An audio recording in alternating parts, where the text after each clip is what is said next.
Alhamdulillah Rabbil Alamin wa bihi nasta'inu ala umurid dunya waddin. Wassalatu wassalamu ala asyrafil mursalin wa ala alihi wa sahbihi ajma'in, amma ba'd. Qala al-musannif rahimahullahu ta'ala wa nafa'ana bihi wa bi'ulumihi fid dharaini amin. Fa idzan tabahta bi lailatin fatahajjadan wastaghfiran lil mu'minina wa a'wila. Fala rak'atani minas sholati bi lailatin kanzun bidaril khuldi adwama ambala fastaksiranna minal kunuzi lifaqatin ta'ti alaika wala nasiba wala wilah. 3 bait di kitab Hidayatul Azkiya. Kata musannif, fa idzan tabahta bilailatin, jika engkau terbangun di waktu malam. Ini masih bab tentang adab tidur. Kemarin adab-adabnya sebelum tidur kita sampaikan beberapa yang bisa kita baca ya. Nah, kalau malam harinya terbangun fatahajjadan, maka bertahajudlah. Tahajud itu bisa istilah ya untuk sholat malam setelah tertidur, namanya tahajud ya. Sholat apa yang dilakukan? Ya sholat bisa 2 rakaat, misalnya ba'diyah isya ya, belum dilakukan, tidur bangun ba'diyah isya, itu tahajud juga namanya. Sholat hajat, sholat apa, istikharah atau apa, itu tahajud juga. Jadi ini sebutan untuk sholat setelah tidur, ataupun sholat witir saja 3 rakaat misalnya, atau 1 rakaat, itu tahajud sudah dapat itu sebutan itu. Tapi kalau dilakukan sebelum tidur ya sholat malam aja, sholatul lail. Wastaghfiron, dan mintakanlah ampun. Jadi istighfar ini amalan yang bagus ya, di waktu malam, siang pun bagus juga istighfar. Untuk siapa? Ya diri kita jelas, kemudian lil mu'minina, bagi orang-orang yang beriman. Jadi salah satu doa yang Allah kabulkan, kemudian malaikat mendoakan, itu kan doa untuk saudara kita saat tidak tahu mereka. Jadi sampean misalnya doakan ya Pak Haji Supian misalnya, doakan dalam kesendirian, tidak usah diberitahu, di WA-in doanya sama, tidak usah, tidak begitu. Walaupun begitu juga tidak salah sebetulnya. Maka Allah utus 2 malaikat yang mengatakan amin walaka bimislin, amin ya, kabulkanlah ya Allah, dan bagi engkau yakni yang mendoakan itu bimislin, mendapatkan apa yang semisal dari doa itu. Sehingga para ulama bahari itu kadang ma'akali doa itu dalam tanda petik ma'akali. Ingin bebini kok tidak dapat-dapat misalnya Pak Johan amalan ingin bebini tidak dapat-dapat, doakan orang lain supaya Allah biniakan. Supaya apa? Kita didoakan malaikat sama. Kan tadi amin walaka bimislim, kita berdoa sendiri belum tentu malaikat ikut doakan, tapi kita doakan saudara kita, malaikat ikut mengaminkan doa kita dan mendoakan kita dapat seperti apa yang diperoleh saudara kita. Makanya istighfar bagi kaum mukminin banyak benar, kita juga akan insya Allah mendapatkan itu. Jadi dalam Islam tidak ada egois sendirian, tidak. Apalagi kita lihat di sekarang ini Rafah diserang oleh Zionis itu ya, banyak korban jiwanya, sudah ngungsi itu ya, pengungsian. Kewajibannya mestinya ditolong.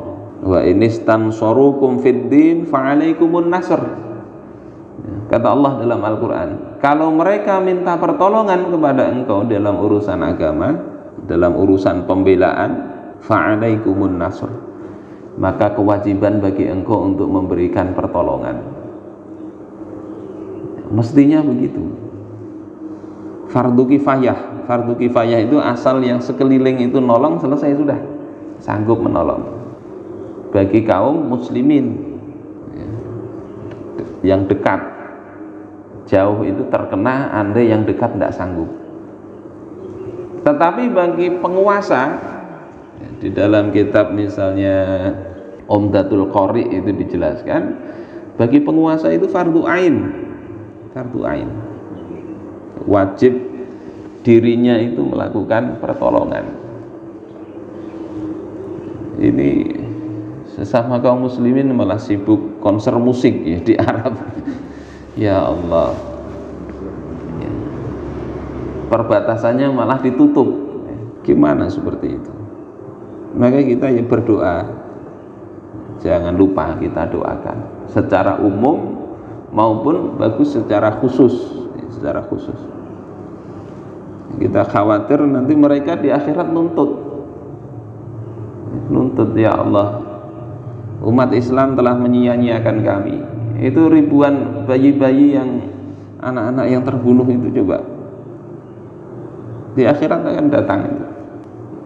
Yang punya kewajiban santai-santai di sekitarnya itu pasti dituntut oleh Allah Subhanahu wa ta'ala, dituntut oleh anak-anak tersebut. Bayangkan itu. Sehingga kita ya banyak-banyak minta ampun, kita mungkin kurang. Yang kedua, doakan orang-orang yang beriman itu di malam-malam itu. Wa a'wila, ya, dalam keadaan menangis. Jadi sunnah menangis, ini sunnah.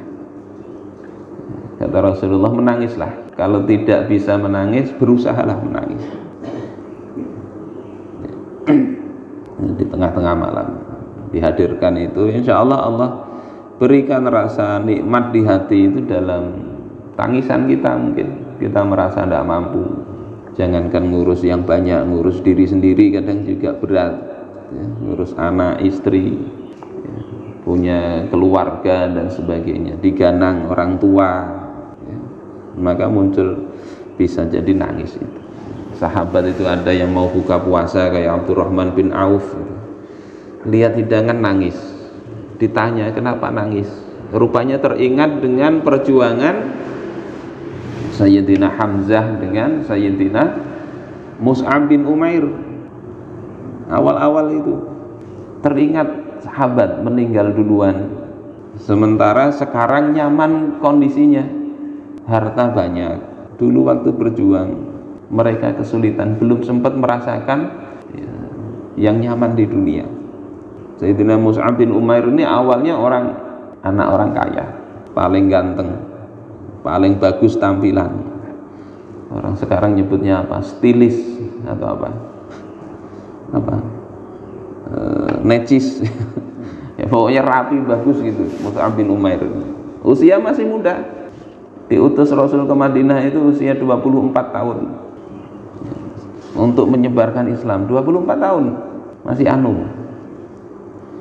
Dalam perang Uhud ya, perang Badar, setelah itu perang Uhud, ikut dan syahid dalam perang Uhud. Sayyidina Mus'ab itu sahabat yang mirip ya, secara fisik mirip dengan baginda Rasul, Mus'ab bin Umair.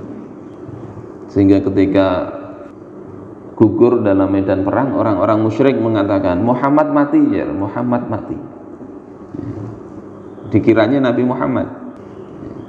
Yaitu yang kemudian orang Ansor mengatakan jika memang betul Muhammad mati ya memang sudah qadanya, maka bukan alasan mundur, maka berperanglah, berjuanglah, kata sahabat tersebut, untuk lanjut berjuang. Ingat Sayyidina Mu'adz menangis itu padahal mau berbuka puasa. Kita ini kadang ketika nyaman itu kadang ingat lagi yang apa ngarannya, kawan-kawan kada ingat, langsung disikat aja makanan, kada ingat.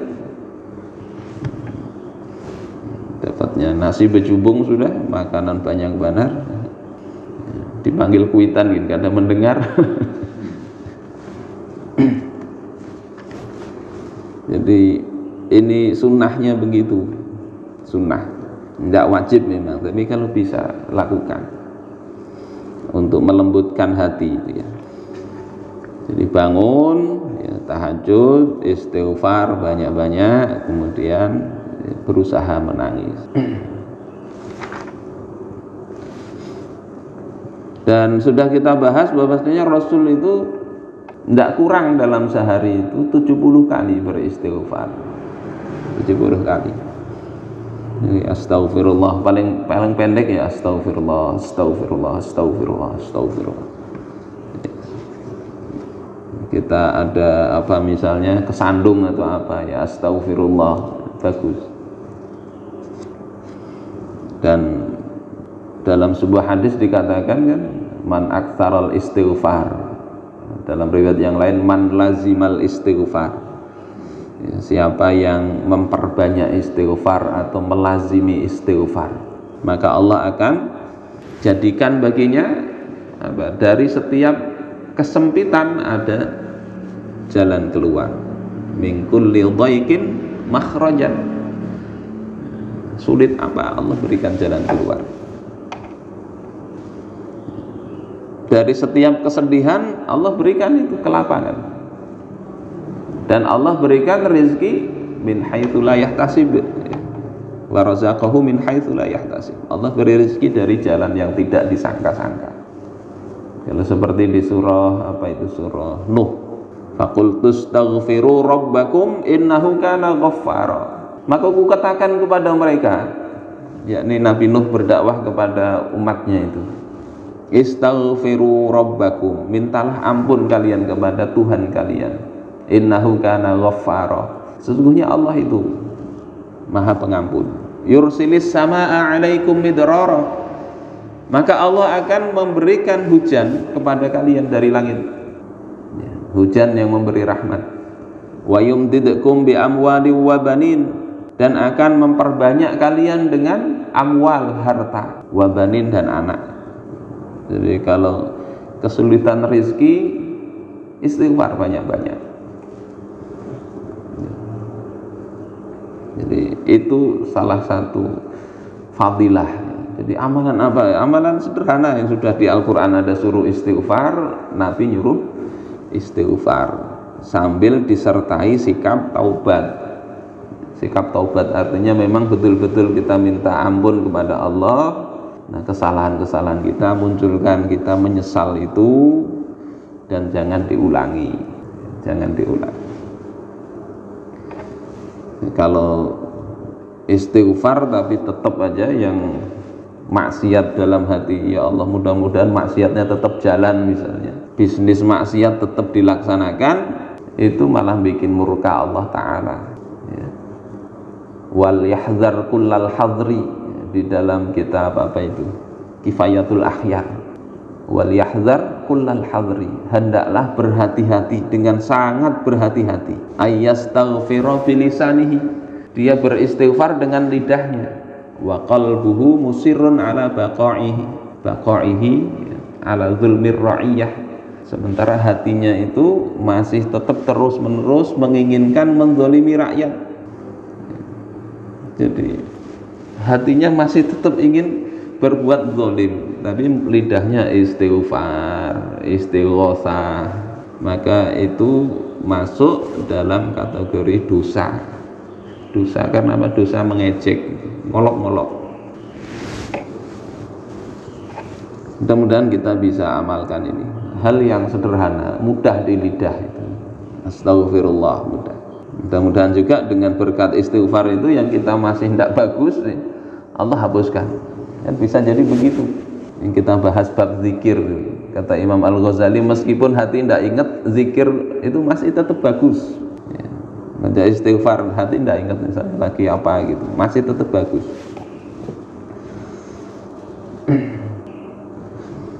Fala raq'atani minas sholati bilailatin, maka sungguh 2 rakaat dari sholat pada waktu malam itu. Jadi kalau bisa banyak-banyaki ya. Kayak Nabi misalnya 11 rakaat ya, dengan witir, 12 rakaat bisa, atau banyaki sekalian, tidak ada batasan. Nabi kalau terlewat sholat malam, beliau siangnya beliau lakukan sholat. Nah 2 rakaat itu kanzun bidaril khuldi, itu seperti gudang di negeri yang kekal di akhirat. Adwama ambala, yang itu dawam apa? Ya kekal.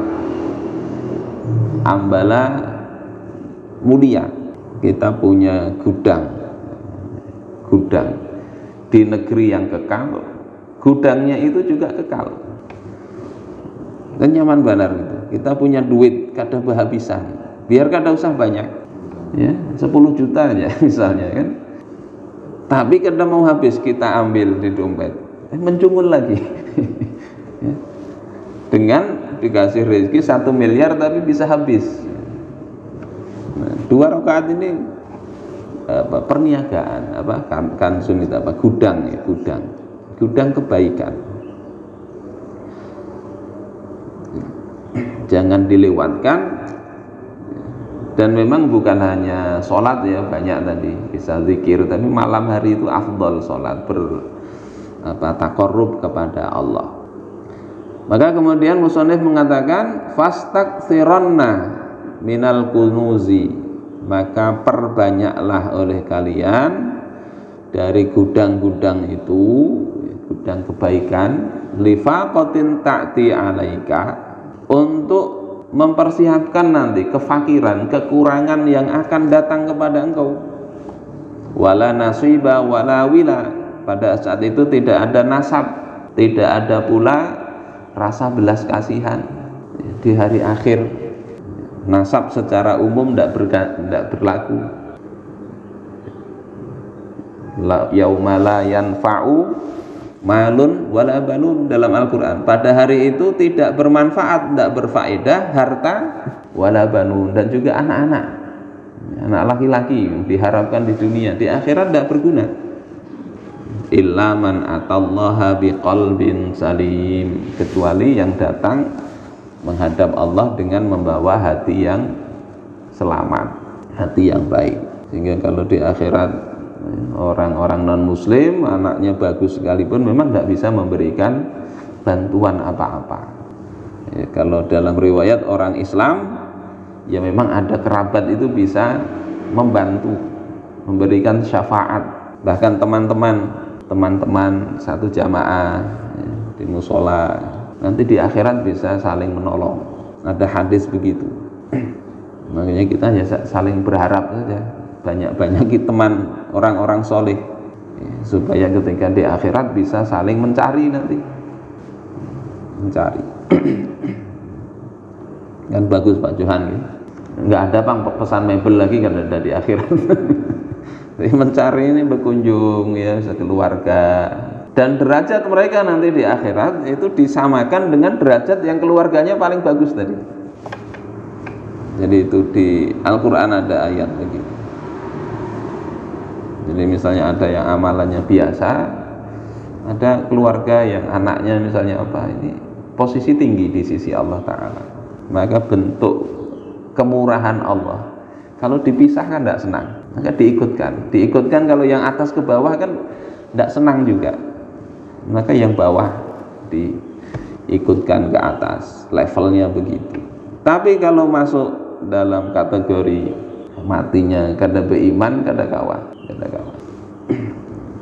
Ibarat syafaat itu tambalan, syarat sesuatu bisa ditambal itu kalau ada barangnya, ada imannya itu, walaupun kecil seperti cahaya kunang-kunang.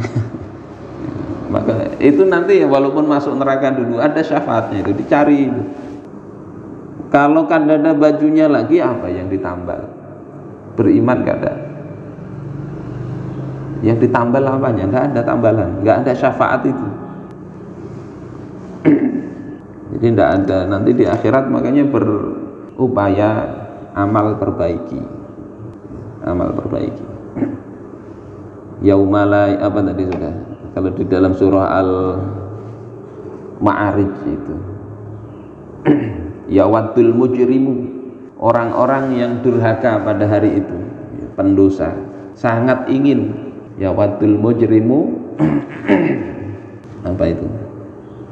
Ayyaftadi yauma idzim bibani wa sahibatihi wa akhihi wa fasilatihi allati tu'wi wa man fil ardi jami'an summa yunji. Ya, orang durjana pada hari akhir itu sangat ingin untuk ditebus. Siapa yang nebus? Ya, saudaranya, akhihi wa banihi, anak-anaknya. Kemudian apa? Wa sahibatihi, istri-istrinya. Kalau bisa nebus mereka semua itu inginnya nebus. Bahkan seluruh manusia. Tetapi itu apa? Tidak ada gunanya. Makanya di sini dikatakan perbanyaklah gudang kebaikan itu untuk siap-siap di hari akhir itu. Nggak ada lagi nasab diandalkan, tidak bisa, tidak pula ya, belas kasih. Oh ini dulu loyal kepada kita, di akhirat bisa jadi musuhan.